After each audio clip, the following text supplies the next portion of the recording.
Hi guys, welcome to our latest podcast. I've got a great friend of mine on, Jamara, who's popped in to visit us. Hi Jamara. Hi. Hi. I just want to start off by acknowledging the traditional custodians of the land that I'm currently broadcasting from. I'm here on the land of the Wurundjeri people, and I pay respect to their elders past, present and emerging. Hey Jamara, where are you at the moment?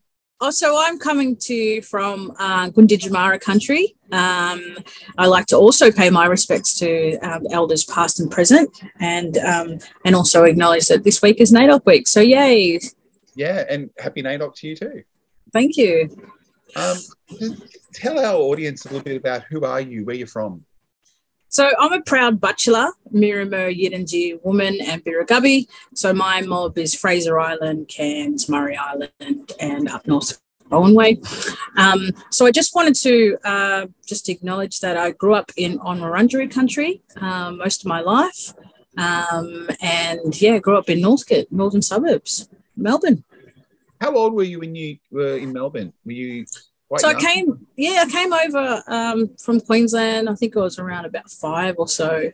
Dad brought me down, and I grew up raised by my dad and my grandmother and my uncle as well. Do you remember Queensland at all before that?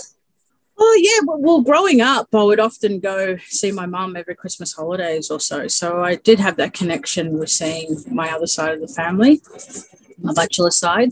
So, yeah, it was really good. A chance for me to grow up in Melbourne and also experience growing up with my cousins during school holidays. So yeah, it was traveling at an early age on by myself, traveling on planes. So I'm quite used to traveling at such a young age. And you still do a bit of traveling now, don't you? Absolutely, yeah. It's so funny. We often love to go to Asia. Me and my partner Nazari, and now we're planning our next trip again for the third time to go to Thailand, but we're taking our goddaughter this time around. So it's her 21st birthday present. So, yeah. Nice. So tell us a little bit. You're currently working in health at the moment in a smoking cessation work at the Quitline. But before that, where did you start your career? So I started my career working at Aussie Post when I was 19. So I started working at the post office, did all my training there. So I worked my way through becoming supervisor and so forth, ended up at the GPO. About 5 years into working for Aussie Post, I decided I wanted to try something else. And so a job came up working in the diversity unit at head office as an Aboriginal employment consultant, just covering Victorian Tassie. So I put my hand up and I was successful. So that position was a state position. I held that for some time and then eventually transferred over to a national position. Where I was lucky enough to go over to Adelaide to work for a year, and that just so happens to be that connection of meeting Naz at a theatre show with Uncle Jack Charles that day. So had a bit of connection to theatre, considering my family has been affiliated with theatre all my life. So yeah, it was just funny that I met Naz there in Adelaide. So yeah, employment consultant before everything. So that's 14 years I had a stint with Aussie Post time for a first job. Yeah. So what made you decide to move into working on the Quitline? Well, I ended up studying after I decided to leave Post because I wanted something different. And so I ended up studying community service at Vaxall and attained my certificate 3 and 4 in community service. And so I knew that community engagement is something I did want to continue on doing. So I developed an interest into health. So I applied for a job at Cairns Council Victoria and was successful. And I've been working as a Quitline Specialist for 7 years this year. So another organisation where I've stuck with, and I've also started my other job working with the work, which is the health service here in Portland, as a health promotional worker. So I also wanted to meet with the community and offer some time to them to engage with my local community. And yeah, so I do that 1 day a week and work with a Kent's Council and Quitline for the other 4 days of the week. And you recently, well, not so recently now, you moved down from Melbourne down into Portland. That's right. What's it like in Portland? Portland's fantastic. It's funny because it's Gundi Jamara country, where some of my meaning of my name comes from. No associated any associations to Queensland at all. But yeah, we decided to get out during the lockdown. It was very testing times for us and our community, so we decided to get out here and buy a house here. And yeah, we've loved it. It's been such a great change, not only for our health and well-being, but also for the fact that we've been able to eliminate travelling for work, and work from home has been really beneficial for our health. And you mentioned meeting NAS. So how long have you been with NAS now? Because Wow. I know you celebrated your 10th year or something recently, or? Yeah, it's 11 years. 11 years, yes. 11 years this year since I had my time working in Adelaide. And yeah, our son's 24 this year. So that's pretty incredible. A long time together so far. Hope there's many more years to come. Yeah. And you are a wonderful couple together, I must say. And for people that don't know, that they will know, because we've just linked them to, if they've seen the previous podcast, they would know Naz's video as well. So yes, she's definitely very creative and talented in what she does, and I'm very proud of all her achievements and the things that she's planning to do for the future. And yeah, I think we seem like a good couple. What drew you to her? Well, I think it all started with the theatre, in a sense, and we've just built around our community connection. She actually was able to introduce me to a lot of community members, a lot of elders, when I was working over in Adelaide. So it was built on friendship, and we know that so I've got my family works in theatre, and it was just a connection, I guess, and all the things that she enjoys. I've been able to really tap into art as well, and with the skills that I've established working in my area, I was able to transfer them over to doing tour manager for black ties production. So there is times where we've been able to be lucky enough to work together. So that's just come over the years of really understanding what she does and how some of my set of skills can also benefit some of the tours or some of those odd jobs that I put my hands up for in the theatre. Yeah. Now, you do a lot of work behind the stage, which is very different than some of your family members that like to be centre stage, isn't it? Have you ever wanted to be on the stage yourself? To be honest, I think I never really wanted to take on that path. I think it's either your passion or it's not. I think I'm that in-between person that can help support you in that process and have someone to talk to if there's other things that you need to work through. As you know, the counselling skills often come into play with supporting cast, and the management of making sure that everyone's feeling supported in their roles. So I think that's where I'm well suited. So that's where I've been able to be lucky enough to have those odd jobs that I've been able to step in successfully and work in that sector. Yeah. Do you have any role models yourself that you look up to? Absolutely. So my number one would definitely be coming from my family. So my grandmother, Evelyn Maza, definitely someone that helped develop me as a person and as a strong Black woman, instilled those key values of being able to support my family and really keep my identity strong. So my mother and father, Leanne Curry, Gayla, Butchulla maiden name, and Ben Maza have also been strong figures in my life, been able to really support me in what I wanted to do. So yeah, I would say my grandparents, and also let's also include my aunties and uncles. They've also been the key people in my life to, support me.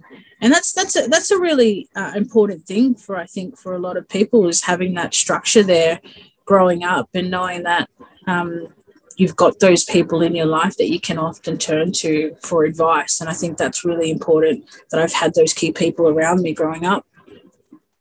What makes a good role model for you? I just think having awareness for other people's differences, have compassion, forgiveness. There's a lot of things I feel like instill a good role model. First and foremost, I think it's important to be yourself. Like, people are either going to respect you as the person that you are and what you bring, and that's most important. So if you're a genuine person and this is who you are, I think that comes across as someone that I'd want to look up to. So this month at the moment, or this week, is NAIDOC week, and by the time this gets put out, it's going to be a little bit after NAIDOC week. But NAIDOC week this year is for our elders. And what does NAIDOC mean to you? What does NAIDOC mean to you each year? NAIDOC week for me is like Black Christmas. It's like an opportunity for you to connect with your community and celebrate all our continuing knowledge that we tend to share, celebrate people's achievements, and really just coming together and having a good time and sharing who we are as people. And this is also important for the non-Indigenous people to come in and understand what it feels like to be Black in Australia, to be an Aboriginal or Torres Strait Islander person. And there's some really unique things that we do in our culture that often non-Indigenous Australians don't see. So I think that can be a big part of how we can learn to understand each other. And I think NAIDOC week is the perfect time to do that. What makes a good ally? A good ally to me is someone who's wanting to sit down and listen to our stories. Our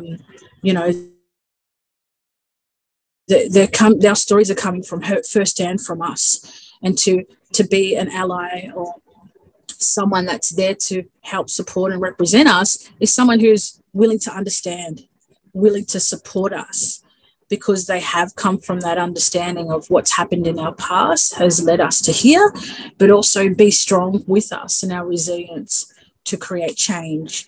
And we all just want a better life. We all just want to be able to support each other and live equally in Australia. So, anyone that's wanting to come on board and be our support as an ally, I think good on them, because it really does open up their eyes to who we are as a people and how we can come together as a nation.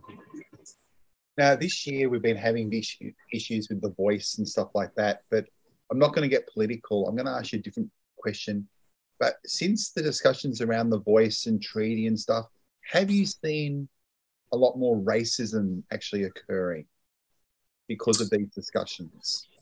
To be honest, I try to stay off a lot of social media, because I think there is people out there that have different views, and everyone's entitled to their views, but I don't see that affecting me to a point where I'm going to have to educate you.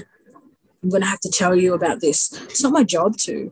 If you're really wanting to know about why we feel about certain ways of things, I think it's really your initiative to really go out there and find those answers for you. So I think I draw my strength from my community, from my elders, from my values and my identity.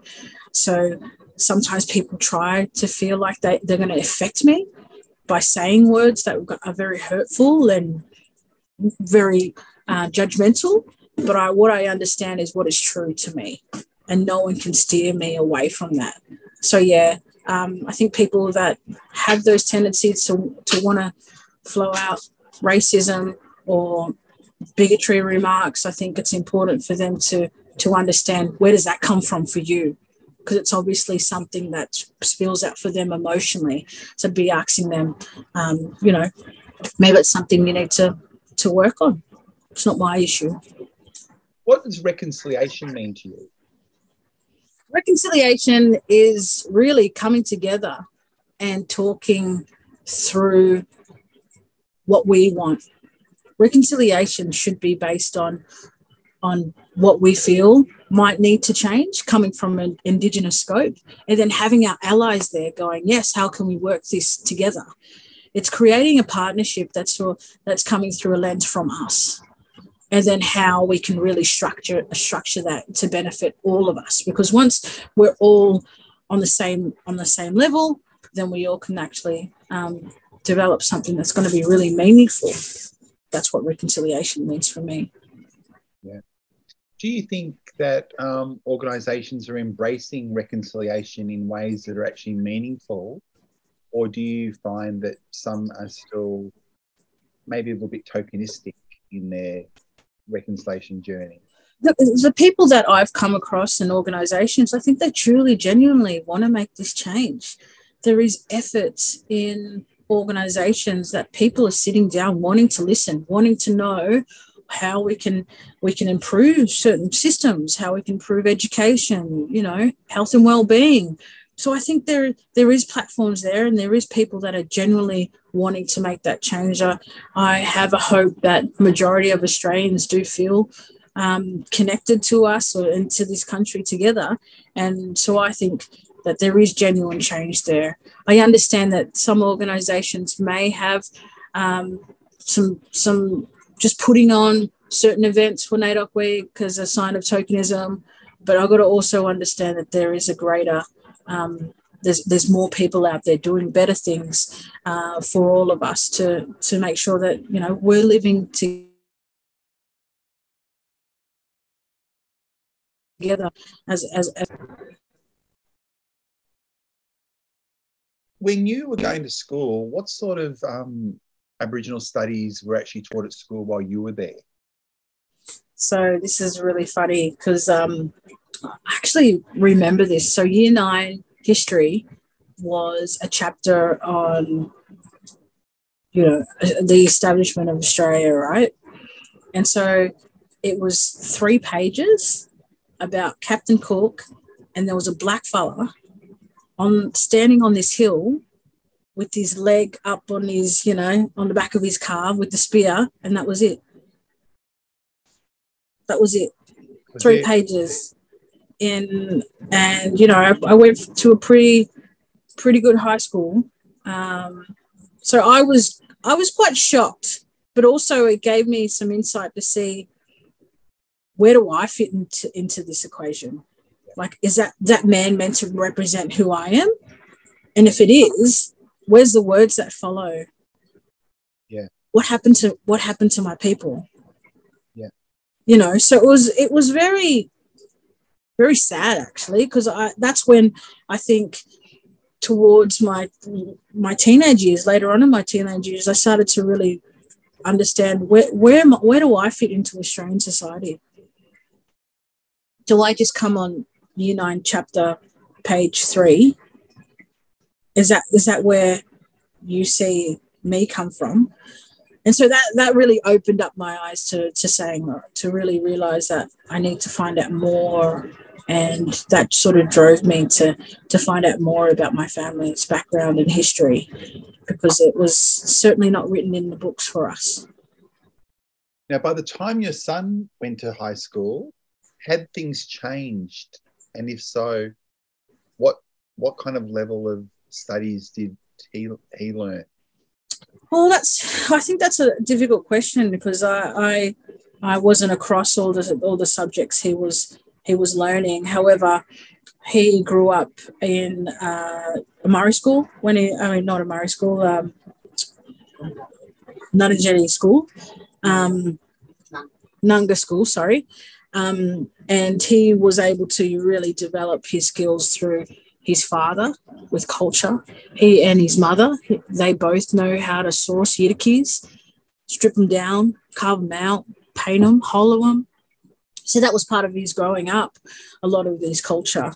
So I think regardless of what he was learning in schools, he had a really strong foundation of the cultural things that he was learning when he was growing up. What's one thing that you would like to explain to the listeners that actually really relates to you, your culture, your cultural background, you personally?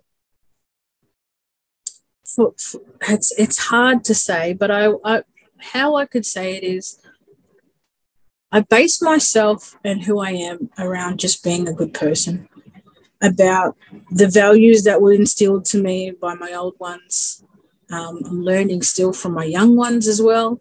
And I genuinely just wanted to be someone that I can be proud of, that I can honestly say, yep, I put in work at work. I've done my bit. I provided you with quality service, but at the same time, my biggest love is my family. And so all the love that they've poured into me and creating who I am, I think I wouldn't be the person I am if I hadn't had those really instilled into me about what's right and wrong, or how to be honest, and stand up for what you actually believe in. And so that's where my core values comes as a person, and that's who I am. If you could go back in time and talk to like a 10-year-old Jamara, what would you tell her about life in 2023? A 10-year-old. So a 10-year-old Jamara would be playing with the boys on the oval, playing soccer, just not a care in the world, very much tomboy-like. I had a very free childhood, so I don't think I would change anything, because I started to develop a real love for sports at that age. So I was trying multiple sports. And one of my stories is when I was playing on the oval of my high school when I was 13 years old, a yard duty teacher came up to me. I was playing soccer with the boys and asked me if I wanted to go play for a club. And so I said, yes, I'll come, but you have to come home and ask my dad. So this teacher, I had no subjects with him. I just met him on the day. He came to my house one day and he asked my dad, he said, Jamara's a really good soccer player. I really want her to play for a club. And he said, that's perfectly fine as long as you can take her to training and pick her up. My dad didn't have a car. Yeah. And so he took me to a club, introduced me, and I signed up with Heidelberg United, played my first game with the Premier League team. I was the youngest person on the field. Yeah. Scored 2 goals my first game. Yeah. And so the soccer was so successful for me. I ended up playing for first Aboriginal woman to play for Victoria. I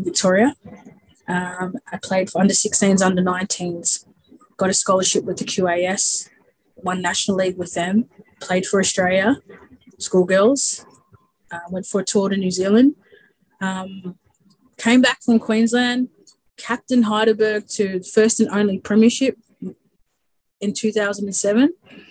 And a few years later, I won Australian Female Coach of the Year.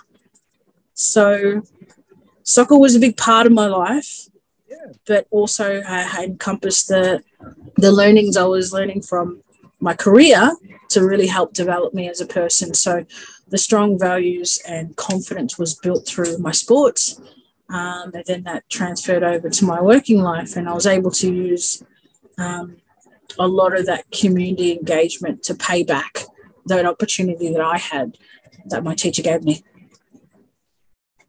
Have you ever seen that teacher again? We're friends on Facebook, but I did end up meeting his family years later, and he always kept my clippings, my newspaper clippings. So it was it was a fairy tale story, but I was forever grateful for Mr. Kondanopoulos for giving me that opportunity. And yeah, he always talks about me to this day because he's good friends with my coach, John Lupus, my old coach, still to this day. Yeah. Well, that's something I learned about you, and I've known you for like 7 years now. I didn't know about the soccer. Yeah, it's something that played a big part in my life, and then my career sort of became my focus after I stopped playing soccer. But that's I think also part of really given that opportunity. I wanted to make sure that in somehow, some way, through health or through sports, I was able to really help support the next generation, given the opportunity I had. Raising a son is a question I want to ask you. Wow. How hard has it been raising a son in the last? Oh, it was like an instant stepmother role. I hadn't even thought about playing. However, I did have a lot of,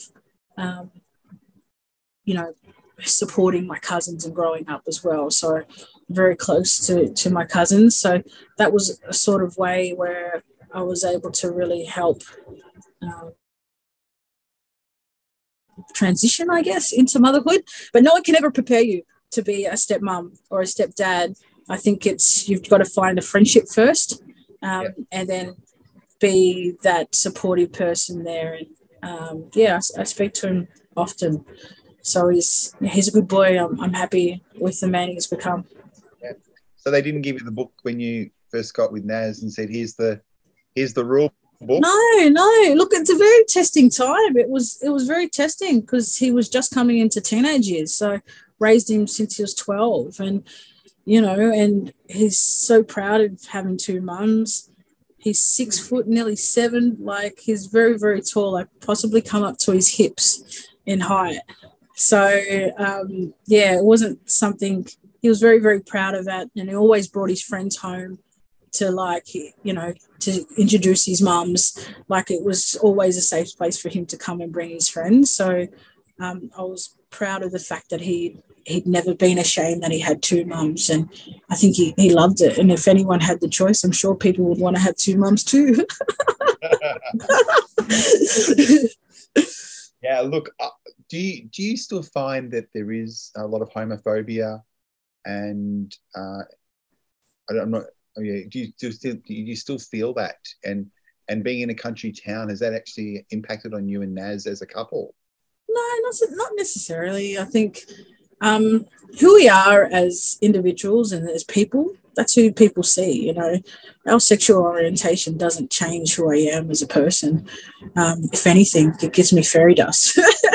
I'm able to be more flamboyant or whatever it is I want to be, and that's okay. And I've never shied away from it. And this is who I am. And I think living in Portland, I think the more things you do with community, people start to see your face and know who you are. And I think it's an everyday thing now.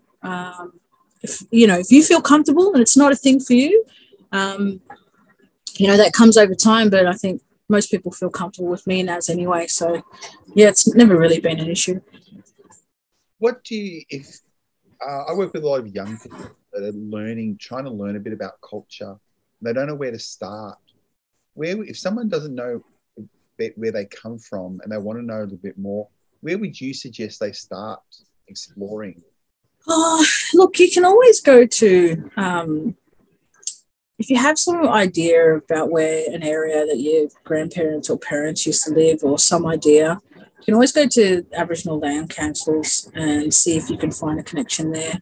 Most people will know people's surnames in those areas, and if you're still stuck, I think it's just important to establish yourself first and foremost, and then start to find out those connections to those areas that you first known where your family was from. And then you can get a bit of history from there. And even if they moved off that area further down the track, you've still got some sort of idea of who you can go to, elders, so that can help try to find some of that connection. And there's a lot of records as well. I think from my memory, Queensland State Library, there was Germans in our area at the time that were recording Aboriginal people. So I was able to find a lot of my mum's family history. So I think it's if you're able to really put yourself out there and try to exhaust all avenues, I think you should be able to find some sort of path to lead off. What are some issues you think young Aboriginal people are facing today? Oh, multiple things. From what my understanding is that there's that social anxiety coming out of lockdown, like having to engage with people again, or not having a device as well, like needing to have that device on them all the time. Things are so expensive right now. I think homelessness is also a big issue, and having to really have a stable environment is really important. So you need to have that stable environment in order to be able to achieve your other goals, or even just, turn off the survival mode and start really living. So I think there's a number of things I think people, youth right now are experiencing. We just need to get around them as a village to really help support them through these really tough times right now. If I could give you a magic wand and a pocket full of money, or a bit more of a pocket, maybe a bucket full of money, what would you want to change in Indigenous issues in Australia right now? If you had one chance to do something, what would you do? Right now, I'd love to establish places where people can go and heal, like out in the country. And we have programs that have art programs. We have, cultural programs. We have trauma-informed counselling. I think we really need to have spaces where we can be and have that isolation or whatever it is that we need to help heal through our processes, help develop us as individuals. So if we had spaces like that, I'd definitely invest in that. If I had money, I'd be creating dance schools everywhere. I think we have a really unique arts through a lot of things that we do, and I think that's a great way to really help develop our youth or people who are wanting to just escape normal lives and just start to really build themselves as individuals. I think establishing that would be awesome. What do you think of, I'm not trying to get too political here, but what do you think of the situation that Australia's in at the moment with the referendum about to occur? We've got a really good choice, a really good opportunity to really, put all our votes together. And if we say yes, then we say yes towards trying to make a change. Have someone in there, have a group of people in there that's going to be able to really help work through some of the things we do. And if we may or may not get it right, but given the opportunity, let's go for it. What have we really got to lose? And I know that there is a lot of people out there that are wanting a treaty, but this is not something we can often have those discussions still. Not everything is always cemented in history. So if we can make this change together, and I often hear from my friends, which way should I vote? And I'm all for it. I'm saying yes, and let's just see where this takes us with an open mind and a view.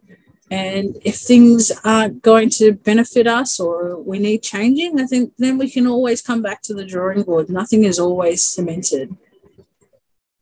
If the no vote did go through, how do you think that will change the dynamics of things like reconciliation in Australia? I think it would be difficult as a community to know that more people would not want a voice in Parliament, that we would have a say in representing what we wanted, because I think there's a general understanding that there might be something against if they vote no, it's better for them. Where as a whole, if you're voting yes, you're just voting to be more inclusive of an Aboriginal voice into Parliament, where we're already in Parliament and we're in these selected seats. But this is really going to give us an opportunity to really come together and then people to hear our voice.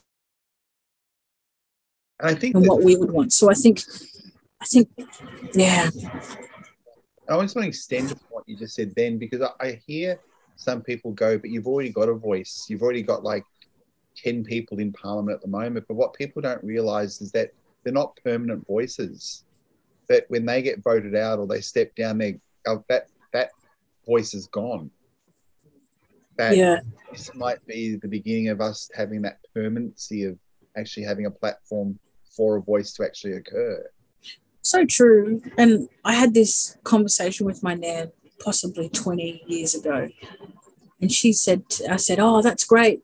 Things look like they're changing. This is me being really optimistic.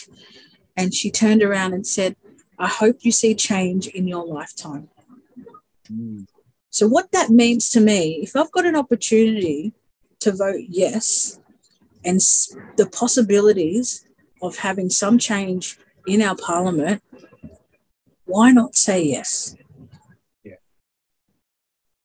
You know, for my grandmother to say that to me, where she was born in 1942, not even considered to be human, like, I have to have this hope. I have to want to see this through to see if it's going to benefit my son in years to come. What would you like to see changed in the future? If we jumped 20 years, what is it that you would like to see in Aboriginal affairs that is totally different than what we've got now? I would love to see every nation control their own country. You know, we're so different. There's different types of clans everywhere and everyone has different views. But I think if we had our own ability to be able to understand or control whatever goes on in our areas and work with government and oversee things and changes, I think that I'd love to see that in the future. And I'd love to see language be spoken all over different regions, that it gets taught in our schools, you know, and we celebrate the fact that we still have that connection to our country and really be able to share that together. Going back to when you were younger, we know we're making change now and we're having a referendum about the voice in Aboriginal people, but it's only a few years ago we had a referendum about same-sex marriage. Did you ever think that would be an option when you were growing up? To be honest, no. I didn't think that would be an option. I'm very thankful now, is because then then there's possibilities of going to that next level and marrying. So I think, I never thought that day would come. And so if little things like that, big things like that are happening and it's creating change and it's bringing us together, then I think, if we're more accepting in who we are and all our differences in the world, then it can be such a happier place, such a welcoming place. Is that the philosophy you live with? I'm very open to understanding and learning different people's cultures, especially growing up in Melbourne. My best friends were Turkish, Cambodian, Lebanese, Greek. So we had very similar values growing up, and I often was told that never forget where you come from, always appreciate what you have. And so if you're having that instilled in your life and you see someone that's less fortunate than you, then you're going to show some empathy. You're going to grow up with compassion. So I think some of those understanding or values, I think those things are are really important for me as my identity. What would you like listeners to walk away with from our yarn this afternoon? In regards to me, what you see is what you get, I guess. There's no curtain here. If you see me, come up, say hello, have a yarn with me. But my real passion is being there for my family, and you know, just being a genuine person. That's who I am, you know. So to take away from our conversation today, I think whatever drives you, live by it. Don't ever forget where you come from.